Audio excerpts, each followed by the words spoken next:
Everyone is focused on one question right now. Can Michael Jackson's biopic cross $1 billion worldwide?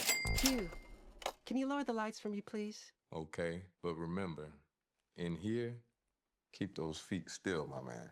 But honestly, that's not even the craziest part.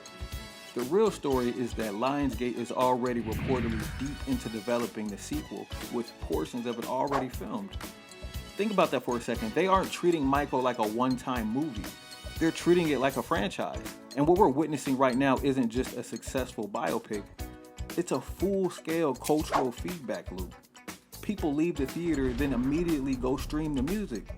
The streaming numbers explode, and then the song dominates TikTok, YouTube, Spotify, Billboard all over again.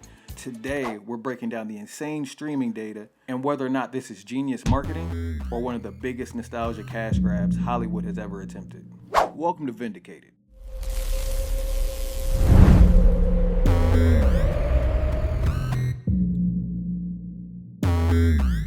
Look at what's happening here.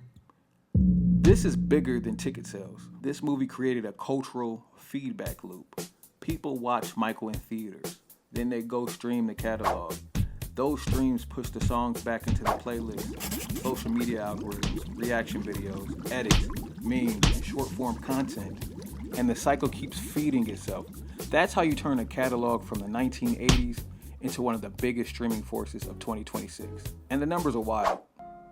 Following the film's release, Michael Jackson's catalog reportedly surged by over 140% in the US on demand streaming in a single week. Billie Jean climbed back to the top of the global charts more than 40 years after its release. Thriller re-entered the Billboard 200, and Michael Jackson climbed back to #1 on Billboard's Artist 100. That's not nostalgia anymore. That's algorithmic domination. Because at that point, he's no longer competing with legacy acts. He's competing with current artists, and he's winning. Think about how insane that is. In roughly 2 months, Michael Jackson gained tens of millions of additional monthly listeners.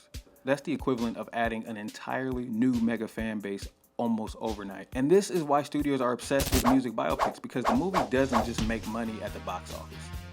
It reactivates the entire ecosystem.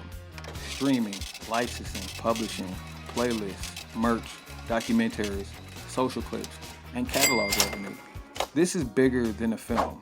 This is intellectual property warfare. That changes everything, because now we're no longer talking about a prestige biopic. We're talking about a franchise strategy. Compare that to Bohemian Rhapsody. That film made over $900 million worldwide, but it was designed as a complete story. This feels different. This feels closer to a cinematic universe logic, and that creates a huge creative question. How far can they stretch this narrative before audiences push back? Because one of the major criticisms surrounding the first film is that it avoids and softens some of the darker controversies surrounding Michael Jackson's life. But clearly, general audiences aren't rejecting the film because of that. So what happens in the sequel? Do they continue the celebratory tone?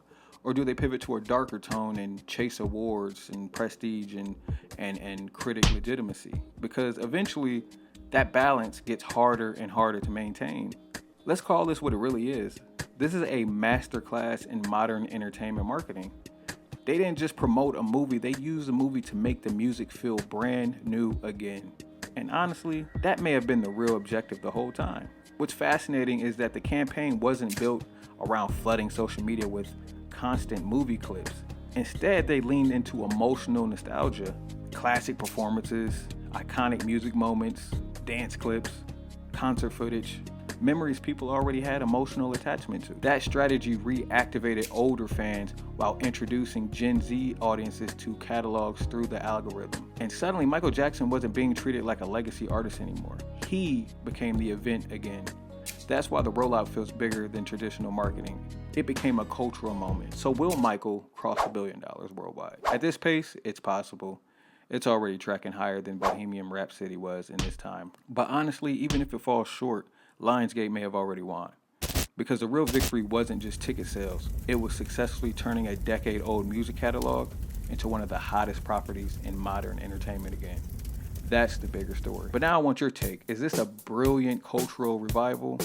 Or is Hollywood becoming completely addicted to weaponizing nostalgia. Drop your thoughts in the comments, hit subscribe, and I'll see you in the next drop.